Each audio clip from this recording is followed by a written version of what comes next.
Bismillahirrahmanirrahim. Assalamualaikum warahmatullahi wabarakatuh.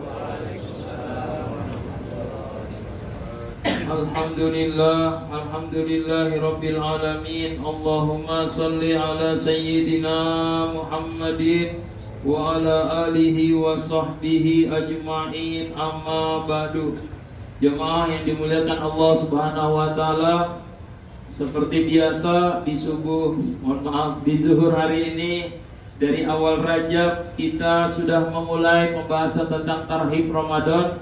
Namun untuk hari ini kita jeda sejenak pembahasan tarhib Ramadan, namun pasti berkaitan. Karena hari ini adalah Senin, tanggal 28 Februari bertepatan dengan 27 Rajab, yang artinya hari Senin ini, tanggal merah ini adalah peringatan hari besar Islam, yaitu Isra wal Mi'rajnya Rasulullah SAW. Maka ingin kita ambil pelajaran walaupun dengan waktu yang singkat. Semoga pelajaran ini menambah keberkahan bulan Rajab ini, menambah bukti keberkahan bulan Rajab ini, dan menambah keimanan kita. Nah, mungkin inilah kaitannya untuk kita lebih menguatkan iman untuk menuju Ramadan. Jamaah yang dimuliakan Allah Subhanahu wa taala, dalam surat Al-Isra Allah mengatakan, A'udzu billahi minasyaitonir rajim. Bismillahirrahmanirrahim. Subhanalladzi asra bi'abdihi laylan minal masjidil haram ilal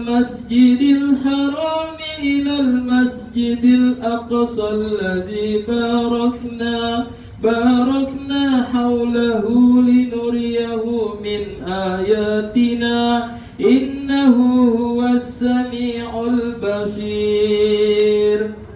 Potongan ayat ini insyaallah kita akan bahas. Maha suci Allah yang telah memperjalankan hambanya Muhammad pada malam hari dari Masjidil Haram ilal Masjidil Aqsa, yang telah kami berkahi sekelilingnya agar kami perlihatkan kepadanya sebagian tanda-tanda kebesaran kami. Sesungguhnya Dia Maha mendengar, Maha melihat.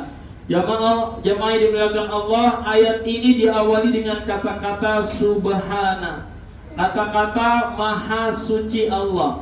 Karena sebelum ayat ini turun, kejadian Isra wal Mi'raj telah terjadi, dan banyak orang-orang yang semakin melecehkan Rasulullah, menjadikan kejadian Isra Mi'raj yang diceritakan oleh Rasulullah ini sebagai bahan untuk menjatuhkan Rasulullah. Jangankan yang masih kafir, yang masih musyrik, yang tidak percaya kepada Nabi, yang percaya saja dengan kejadian ini banyak yang ragu, bahkan hampir-hampir murtad. Karena memang kejadian ini, jamaah yang dimuliakan Allah, benar-benar kejadian yang maha dahsyat, kejadian yang tidak pernah terjadi kepada sebelum Nabi Muhammad, pada nabi-nabi terdahulu, dan setelah Nabi Muhammad kepada orang-orang yang berikutnya.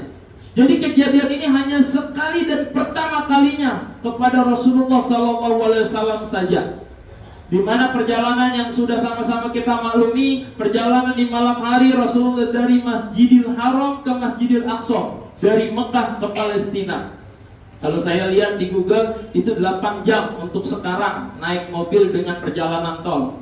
Wallahu alam, kalau dulu dengan onta, perjalanan yang batu, pasir, dan sudah pasti tidak senyaman sekarang. Dan lebih hebatnya lagi, dari Masjidil Aqsa yang di Palestina ke langit ketujuh, bahkan Sidratul Muntaha. Bahkan malaikat pun tidak mampu menemani Rasulullah SAW melewati langit ketujuh. Makanya ada syair, Rasulullah itu nurun ala nur, cahaya di atas cahaya. Maksudnya Rasulullah itu cahayanya masih lebih tinggi daripada malaikat Jibril. Nah, jamaah yang dimuliakan Allah, lalu Rasulullah ketemu dengan nabi-nabi di setiap langitnya, dan Rasulullah langsung berhadapan dengan Allah dan mendapatkan perintah sholat. Dari 50 waktu berkurang menjadi 5 waktu. Jamaah yang dimuliakan Allah, satu-satunya perintah yang Rasulullahnya diundang menghadap Allah, bahkan khusus Rasulullah saja malaikat tidak bisa menemaninya, yaitu perintah sholat. Kalau perintah puasa, malaikat turun ke bumi. Perintah zakat, malaikat menyampaikan wahyu. Tapi tidak dengan perintah sholat. Rasulullahnya yang diundang, Rasulullahnya yang dipanggil dengan perjalanan yang maha dahsyat. Nah, jamaah yang dimuliakan Allah, hal ini diceritakan oleh Rasulullah SAW dengan waktu yang sangat singkat. Bahkan saking singkatnya ulama tafsir, ulama sirah menjelaskan saking singkatnya perjalanan ini, itu tempat tidurnya Rasulullah masih terasa hangat ketika Rasulullah SAW balik lagi ke bumi. Nah, hal ini benar-benar sulit memang untuk dipercaya oleh orang-orang yang saat itu masih ragu dan kurang kuat imannya. Tadi yang sudah beriman saja bisa hampir-hampir murtad. Yang begini nih, enak bener kata para kafir Quraisy. Nah ini, mohon maaf, gilanya Rasulullah ini. Kok yang begini dipercaya? Orang menceritakan sesuatu yang mustahil dipercaya. Pak, misalnya saya bercerita, saya bisa loncat dari tanah, dari jalan sampai ke lantai 2 ini tanpa tangga. Ya kalau jelas sama saya nggak percaya, karena saya tukang bohong misalnya. Saya nggak dijamin kejujurannya, nggak ada yang percaya, saya yakin. Tapi lihat para sahabat yang sudah percaya kepada Rasul saja bisa ragu dengan cerita ini. Bukan hanya satu lantai, langit ke-7 dalam satu malam, bahkan nggak sampai satu malam, tempat tidurnya Rasulullah masih hangat. Ada penjelasan ilmiahnya, cuman gak mungkin saya ceritain di sini, Pak. Einstein mengakui itu. Einstein itu sudah mengutak-atik dengan hitungan angka, fisika dan sebagainya. Dia bilang sangat mungkin itu terjadi. Einstein itu Pak, orang pinter. Ya.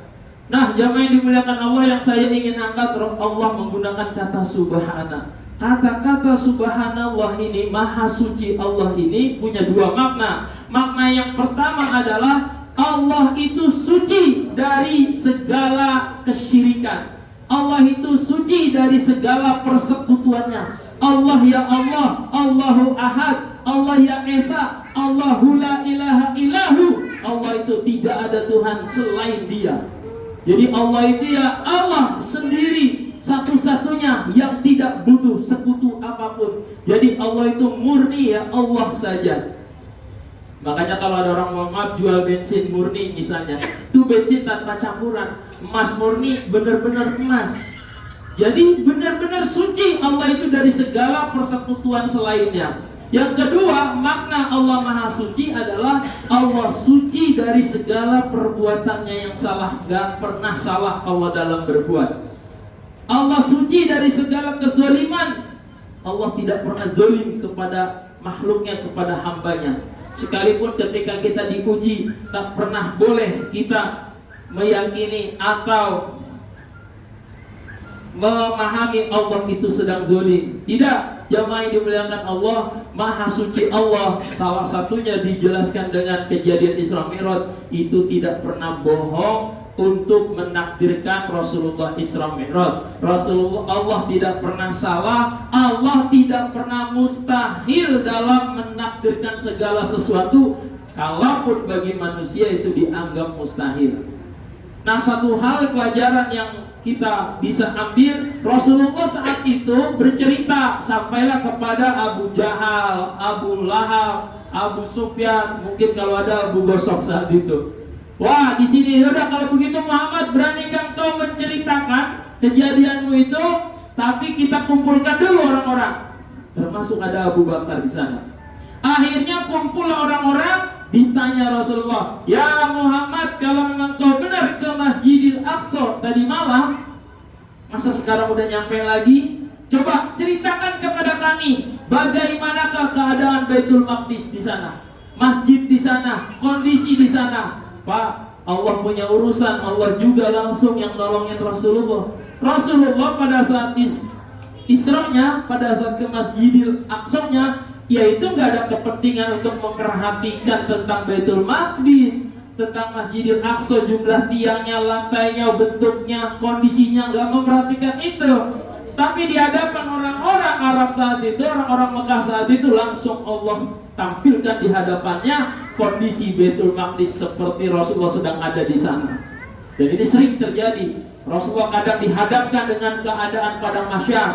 Begitu juga pernah terjadi kepada Sayyidina Umar. Sayyidina Umarnya di mimbar, tapi dibuka oleh Allah pandangannya ketika Khalid bin Walid lagi berperang di medan perang.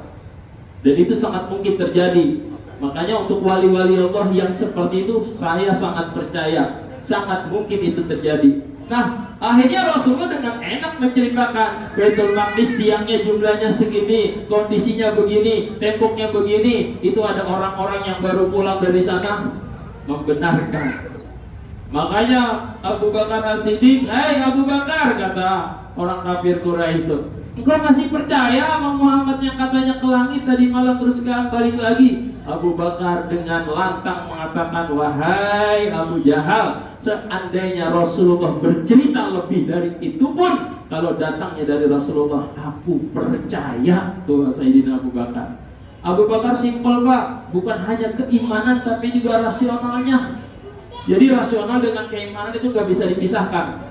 Abu Bakar As-Siddiq itu simpel aja mempercayai Isra Mi'raj. Kenapa? Karena Abu Bakar selama ini meyakini, membuktikan Rasulullah itu Al-Amin, orang yang jujur, terpercaya dan tidak pernah salah. Gampang aja untuk mempercayai orang. Kalau udah dipercaya dari dulu, saya yakin dia akan tetap dipercaya. Tuh Abu Bakar. Sebenarnya kan segala teori itu, saya tambahin waktunya ya Pak, 3 menit lagi. Orang itu sebenarnya segala apapun dengan teori apapun ujung-ujungnya katanya. Orang yang nolak masalah ini aja, itu pun katanya. Misalnya gua nggak percaya Isra Mi'raj, mana ada orang bisa ke langit terus balik lagi. Lu kata siapa? Ujung-ujungnya kata dia minimal, kata gua. Atau kata buku. Ya, atau kata teori barat, ya kan katanya juga. Kata ilmuwan, kata orang juga. Lebih baik kita percaya sama ilmuwan barat yang belum pernah dapat gelar Al-Amin, yang belum pernah teruji kejujurannya, atau kita mau percaya sama Rasulullah yang jelas-jelas manusia satu-satunya dapat gelar Al-Amin. Tuh Sayyidina Abu Bakar. Daripada kata Abu Jahal, daripada kata Abu Lahab, lah mendingan kata Muhammad. Saya mah simple. Jadi nggak usah berpikir-pikir, ke langit nggak usah. Nabi Muhammad orang jujur. Lah kata Abu Jahal, Abu Lahab mah nggak pernah terbukti kejujurannya. Udah saya mengikuti apa kata orang yang jujur tuh. Jadi imannya Abu Bakar begitu Pak. Udah nggak ada ragu sama sekali, nggak ada keraguan yang bisa mengganggu keyakinannya sama sekali. Makanya udah Muhammad yang ngomong mah lebih dari itu, saya percaya. Itulah imannya Sayyidina Abu Bakar. Nah mudah-mudahan dengan kejadian ini pun kita terus meningkatkan keyakinan kita, keimanan kita kepada Allah, kepada Rasulnya. Amin ya rabbal alamin. Subhanakallahumma wa bihamdika, asyhadu an la ilaha illa anta, astaghfiruka wa atubu ilaik. Assalamualaikum warahmatullahi wabarakatuh. Waalaikumsalam.